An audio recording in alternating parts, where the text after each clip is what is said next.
იმდანაც ედაღო და შეგვიწვანეს და გვასვენის სახელად და გასმოგვარენ. სახელიდან მამისა და დაზისა და სულისა წმინდისა. შეგვეძიოს მოციქული ბართომე, რომლის სცენებაც არის კიდე მოციქული ტიტე 70-დან იყო, ბართომე კიდე 12 მოციქულთაგანი და 12 მოციქულიდან 11 ეწამა ქრისტეს წმინდის გამო. ასევე ქართველების ხშირად ვეწამებოდით ქრისტეს წმინდისა გამო. და ახლა კიდე ეს ჩვენი სწავლებით, სახარების სწავლებით სანამ არ იქნება მეორე მოსვლა, მორწმუნეს ყოველთვის ეყოლება მტერი. ერთი არის ფიზიკური, ვინც ფიზიკურს გათმევს, ან კლავს, ან ტერიტორიას გათმევს, მეორე არის სულიერი და როგორც მოძღვრები ემსახურებიან ღმერთსა, ასევე ზოგიერთი ადამიანები ემსახურებიან ეშმაკს და ეს ნაწინასწარმეტყველებია, არ ვიცი მე-17 ერთ-ერთი მამა იყო მე-18 საუკუნეში, თუ მე-17 იყო, რომ ოჯახში შემოვაო ეშმაკიო, ყოთის სახეცო და რქები ექნება სახურავზე, აქ ტელევიზორზეა ლაპარაკი. და აი რა ხდება ახლა, ვინც ჩვენი ასაკია, ხო, ხშირად აღნიშნავს, რომ 67 წლის ვარ, რომ იმ დროს, როდესაც ათეისტური წყობა იყო, ვარ ყოფილიყო მეტი და ბიბლიის ცოდნა არ მქონდა, რომ მეტი სინდისი იყო. ხშირად მაბობ რატო? იმიტომ რომ ეს კინო იყო, თეატრი იყო, თუ მუთფილმი იყო.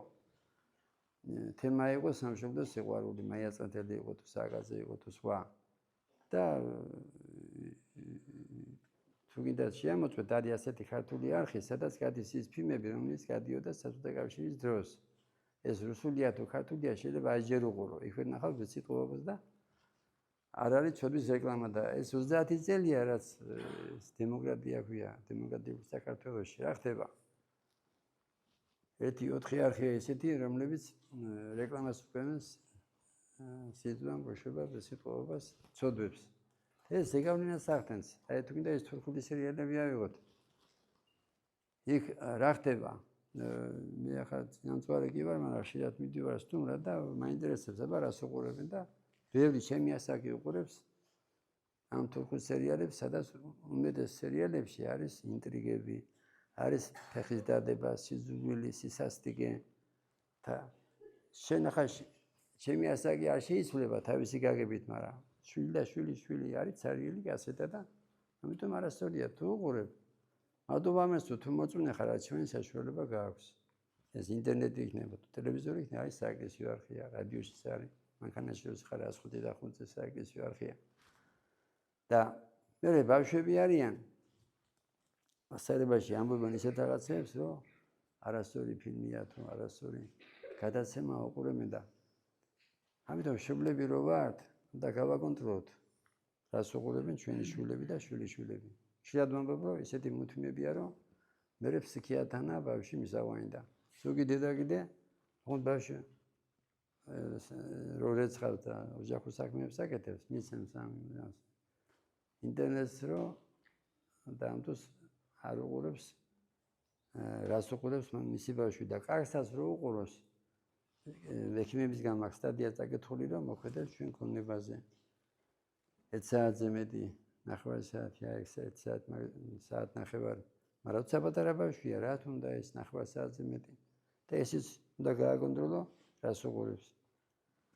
და არჩევანის საშუალება გვაქვს და მიხარია რა. მე რატომ მიჩემნია ეს დრო საბჭოთა კავშირს? იმიტომ მიჩემნია, რომ საბჭოთა კავშირის დრო ბევრი ისე მოკვდა, ცოდვა რა იყო, არ იცოდა. მაგრამ გული მიგვდება იმაზე, რომ მოქმედების თავისუფლებას ვერ იყვანეთ ქართველები. ის ელაპარაკი მაგ იმაზე, ათეისტებზე კი არა, ვის მოწმენები ვართ. ბოთობიტებით, წამლიდებით, ზოსხურდების მიტოვება არ უნდა. ამ დროს მოწმენია და ქრისტიანები რო ვართ, მარტო სანთის დანთემა და ბიჭბიჭერა არა ქრისტიანობა და ქრისტეს აღიარება სიტყვით. ცხოვრების წესი და ყველაზე დიდი საჩუქარი არის მალიერების ნობა და ეს მალიერების ნობა რისგან გიცავს ადამიანს. თუ ყველაფერი გააქვს, თუ გამოირჩევი, თუ წარმატებას აღწევ, აი მაგალითად სპორტსმენი ავიღოთ. შეიძლება წარმატებებმა პირიქით ჩააგდოს ამ პარტოვნებაში და გახდეს შეპრობილი. და ამიტომ თუ წარმატებებს აღწევ ეს სპორტსმენი ხარ თუ ესე იგი ერისკაცი ხარ წარმატებას მიაღწი თუ მადლობას არ ეტყვი ღმერთს ჩავარდები ამ პარტამენტებაში და ხშირად მოყავს მაგალითი რომ ეშმაკად გერდაბადებულა აი ანგელოზი იყო და ამ პარტამენტმა გახადა ბოროცულა და წერია სამონებში რომ ამ პარტამენტს შემოსავს ღმერთი და თუ სიხარებეში ხარ თუ არ გიმართლებს ესე იგი მალიერებით რატომ უნდა მიიღო აი მაგალითად სიღარიბე ეს ჯვარია მაგრამ რა უნდა გაიხსენო რომ მაცხოვარი მაერჩია ბაგა დაბადების ადგილას ასევე უნდა გაიხსენო რომ მოციქულებიდან უმეტესობა მატერიალურად ღარიბები იყვნენ მაგრამ ადიდებდნენ ღმერთსა და რაზე უნდა მადლობდე ღმერთს იმაზე უნდა მადლობდე რომ უნდა გახსოვდეს თუ ქრისტიანი ხარ რა ფასად გაიღო სამოთხის კარები საშინელი ჯვარცმა წამების ფასად და ყოველდღიურად სამის ვნების გახსენება რისგან გისავს ცოდვისაგან ყველა ადამიანი ჩვენი სწავლებით ადამ ევას დაცემის შემდეგ მიდრეკილია ცოდვისაგან და ამას ჩემ თავზე წხედავ ერთია ხადაგება მეორეა როგორ ცხოვრობდნენ წინამძღვრები როგორები იყვნენ ბერები შედარება როგორც ახლა წერტილის სხვასთან და რატომ არის ასე პასუხი ასეთია რომ ამ პარტამენტებისა გამოდა ეს ამ პარტამენტება ჩემშიც რო არის საიდან იმიტომ მე 21 საუკუნის შვილი ვარ და ეს ინფორმაციებით ადამიანს გონია რომ ყველაფერი იცის ამიტომ არაფერი არ იცი ის არ იცი რომ ღმერთის გარეშე არაფერი არ ახარ აი ქართველი რო ხარ ხშირად მოგო დიდი ისტორიის გამო რაღაცა გონია თავი არაფერი არ ახარ მათის გარეშე და ამის მაგალითია 91 წლის სამოქალაქო ამის მაგალითია რომ 2 მილიონი ნახევარი გაყიდა ხვიჩა და კოჩამატო კინოგერი არის ქართულმა ქართველი ესე იგი მათის გარეშე მკვდარი ხარ ამას თუ მიხვდები მაშინ კი არ ვიტყვი არ ვლოცულობ ზოგი მოწუნია და არ ვლოცულობ თუ მიხვდები რომ ღმერთის გარეშე არაფერი არ ახარ მაშინ ყოველდღიურად მადლობას ეთქვი მას რომ კიდე ერთხელ გაჩუქა ხარ სტუმარი ასევე შემწეობას თხოვ იმ დღეს ზოგი ამბობს რომ ღამე ვლოცულობ მადლობას უნდა ილოცო რომ მთელი დღე დაცული იყო რო არ იყოს შენი ქვეყანა რო არ იყოს ახაც პოლიგონი არ იყოს რევოლუცია და ხშირად ვამბობ რომ